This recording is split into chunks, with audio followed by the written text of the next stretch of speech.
আচ্ছা, তাহলে দেখেন ওইটা আমি কি করে ফিক্স করলাম। এখানে স্টাইল সিএসএস আছে।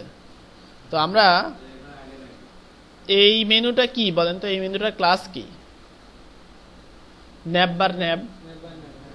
তো আমরা যাচ্ছি যে ইউএল, এই স্যাম্পল পেজটা কি বলেন তো? মানে এই HTML এর ভাষায় এটা এলিমেন্টার নাম কি? ন্যাব বার মেনু এলআই। তারপরে এই নিচের অংশটুকু কি? ন্যাব বার মেনু এলআই ইউএল। এটা তো এলআই যদি হয়, এলআই এর পরে এইটা তো ইউএল। তো আমরা কি চাচ্ছি যে যখন এলআই এর উপর হোভার করব তখন ইউএল শো করবে। তাহলে এখানে আমি লিখলাম, কি লিখলাম? এখানে লিখলাম ইউএল ক্লাস ন্যাব বার মেনু। আচ্ছা যাই হোক, ক্লাস আমাদের ভুল হয়েছে, এখানে দিয়ে দিই ন্যাব বার ন্যাব। ইউএল ক্লাস ন্যাব বার ন্যাব, তার মধ্যে আছে কি? এলআই, এরপরে আছে কি? ইউএল। ইউএল আছে। তো আমরা বলছি কি যে নরমালি এটা ডিসপ্লে নান করাই আছে। আর আমরা যাচ্ছি যে যখন এলআই কে হোভার করব তখন এটার ডিসপ্লে ব্লক হবে। এছাড়া আর কিছু করি নাই কিন্তু আমি।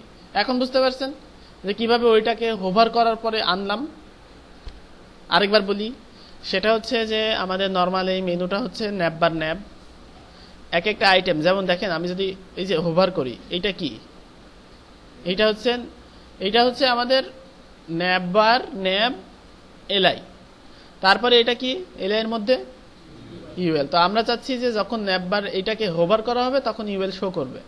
তো সেটাই আমি এখানে করলাম যে ন্যাব বার ন্যাব এলআই কে যখন হোভার করবে তখন ইউএলটা ব্লক হবে ডিসপ্লে। এইটা কি করছি এই টেমপ্লেটে, তাহলে হবে। আপনারা এই জন্য আরো জানতে, হ্যাঁ হ্যাঁ বলেন।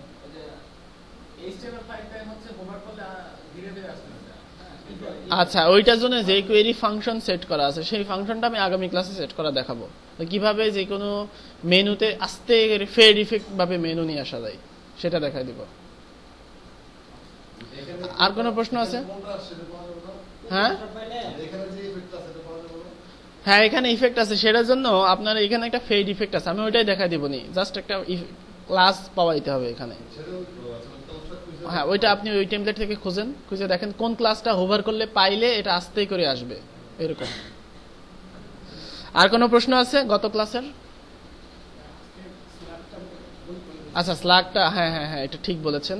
স্লাগটা মানে হচ্ছে আমরা যদি স্লাগটা ইউজ করতে চাই তাহলে অবশ্যই আমাদের পারমালিঙ্ক সেটিং এ গিয়ে এইটাকে করতে হবে পোস্ট নেম।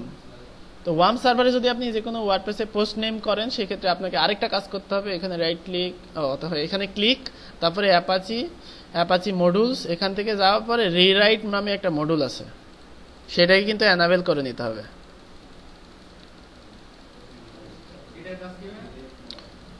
এটার কাজ হচ্ছে পোস্ট নেম যদি হয়, এই যে রিরাইট মডুল, এটা এনাবেল করে নিতে হবে। যদি ডিসেবল থাকে, টিক চিহ্ন মানে এনাবেল, আর টিক চিহ্ন না থাকে মানে ডিসেবল। এটাকে অবশ্যই এনাবেল করে নিতে হবে, তা না হলে কিন্তু নট ফাউন্ড দেখাবে। যদি আপনি পোস্ট নেম করেন সেক্ষেত্রে যদি কোনো সাইটে যান, যদি নট ফাউন্ড দেখায় তাহলে বুঝবেন যে আপনার অ্যাপাচি রিরাইট মডুলটা এনাবেল করা নাই। তো এনাবেল করে নিতে হবে। এরপরে দেখেন আমি যদি সার্ভিস আইটেমে যাই, সেক্ষেত্রে একটা সার্ভিসকে এডিটে যাই, সেক্ষেত্রে দেখেন এখানে কি আসছে, সার্ভিস আইটেম। এই কথাটাই হচ্ছে মানে স্লাগ, এটাকে বলা হচ্ছে স্লাগ, যে কোনো পোস্টের স্লাগ। যেমন আমরা যদি যাই যে rr/foundation.net/কুরিয়ার, এখানে যদি যাই, যে কুরিয়ার কথাটা যেটা, সেটা হচ্ছে স্লাগ, যাতে ইউজার স্লাগটা দেখেই বুঝতে পারবে যে এটা হচ্ছে কুরিয়ার সম্পর্কিত কোনো একটা পোস্ট।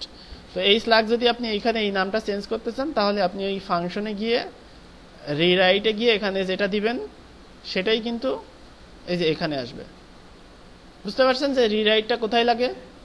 এখানে যদি আপনি চেঞ্জ করতে চান যে অন্য কোনো নাম দিয়ে, সেই নামটা এখানে দিতে পারেন, তবে সম্পর্কিত নাম দিবেন। যদি এখানে দেন যে রহিম ইজ ডেড, তাহলে তো হইল না, হবে না।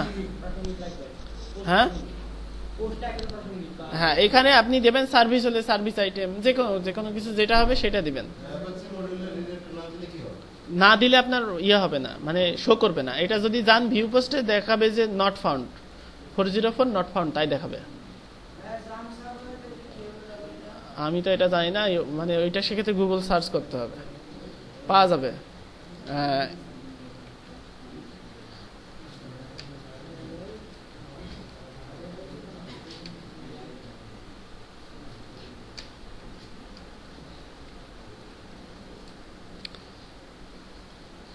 এই যে হাউ টু, এই দেখেন আপনার মতো মফিজ অনেকেই আছে, বুঝছেন?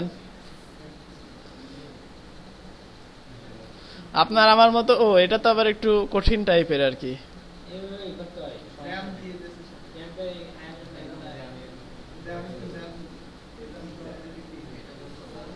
ও জ্যাম্পে এভাবেই করতে হবে নাকি?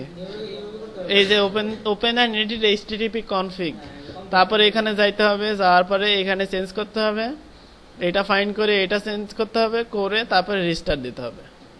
ক্লিয়ার?